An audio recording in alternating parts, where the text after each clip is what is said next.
So, any questions on this? Any things they want to share that they've learned in the fitness challenge so far that's been like jaw dropping? Oh my gosh. So is there a rule of thumb as far as the circle they have the percentages for fat, protein, Your macronutrients? and carbohydrates? So you don't look at the total calories per se, you look at the distribution Right. for what you're eating. Right, so there is, there's a lot of different recommendations out there. It really depends on the individual. I like to go with the 40-30-30 model. So that's 40% carbohydrate, 30% fat, and 30% protein. That tends to be a good place for people to start. Now, that is a much lower amount of carbohydrate and a higher amount of protein and fat than the standard American diet has. But when we're looking for body fat loss, we need to emphasize our protein, take that protein up.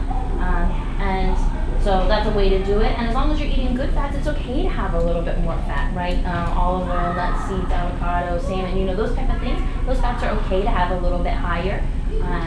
So you can play around with those numbers a little bit. 40-30-30, I know a lot of people do. I don't know, trainers, what else do you guys do?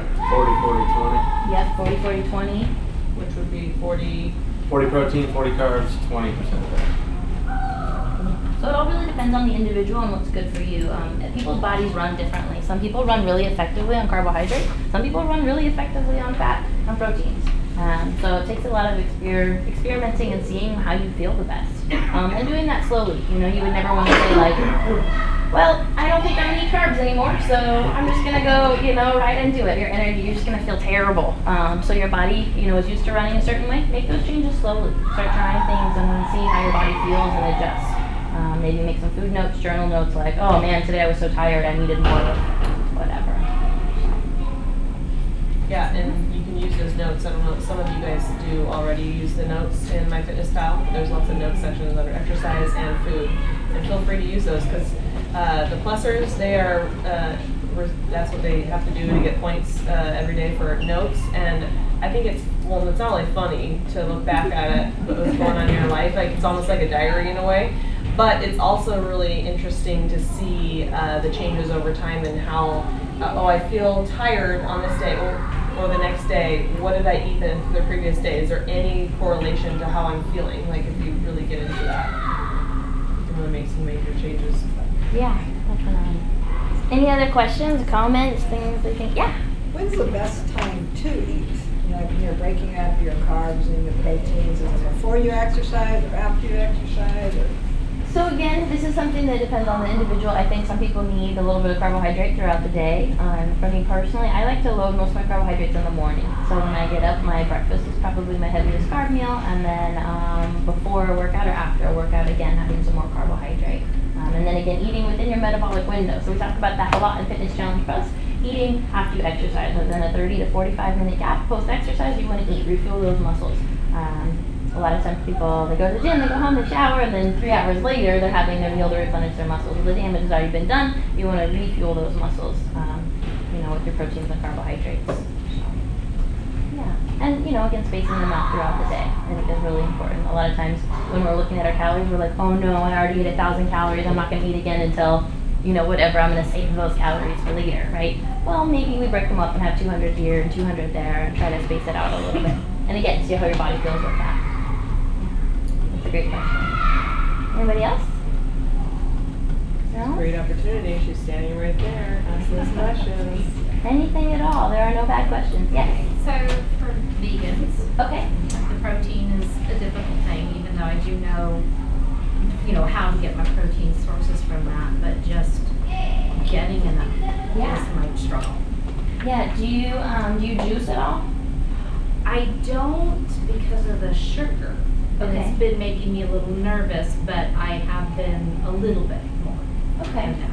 So And I even just purchased a hemp protein, thinking that very thing. Exactly. So if you do green juices, a lot of our green vegetables are really high.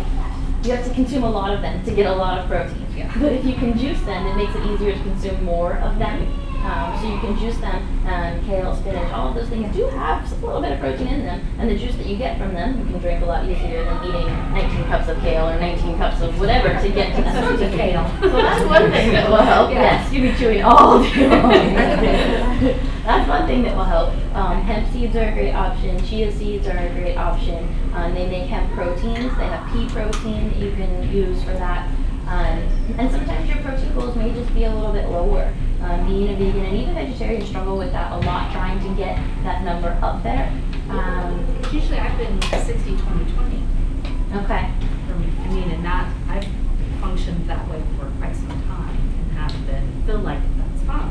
Yeah. But again, sometimes the protein's not quite 20. It's like sometimes Yeah. Right, and that's super important when you're working out. You're going to need more protein than that. And there's a difference, you know, we can all feel okay. Like, our bodies are pretty tough. We could pretty much eat anything and we'll feel okay. But we want to get to that optimal level where we're feeling really good and that your muscles are carrying themselves and we're seeing changes in our body. So that's where we have to experiment a little bit more. And there are other, I don't know if you eat tofu, that's another option. Tempeh, I'm not sure how to pronounce that one. That's right, guys. Yep, there you go. So there's a couple of things you can do that way. Almond milk, those type of things all have protein in them, and then just combining them. So maybe you have hemp seeds and almond milk in the same meal. So yeah, any vegans or vegetarians that have good tips for that? There's a lot of resources online. So if I get, you have your email address? Okay, I can send you some things.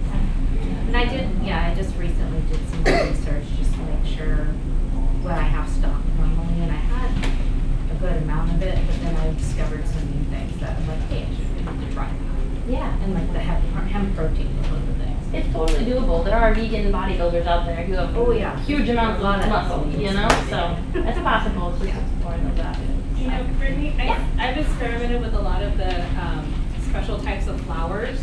So like for pancakes, almond flour with protein powder mixed in, plus like the chia seeds and that sort of thing, can give you a pretty good protein boost in the morning. Definitely. And like all those little seeds and nuts and stuff, you can add a tablespoon to a smoothie or any salad or something, and it boosts all that stuff up. Yeah. Because I eat meat and I still have trouble getting to that protein goal. Right, yeah, it can be challenging, definitely. So those are great ideas, definitely.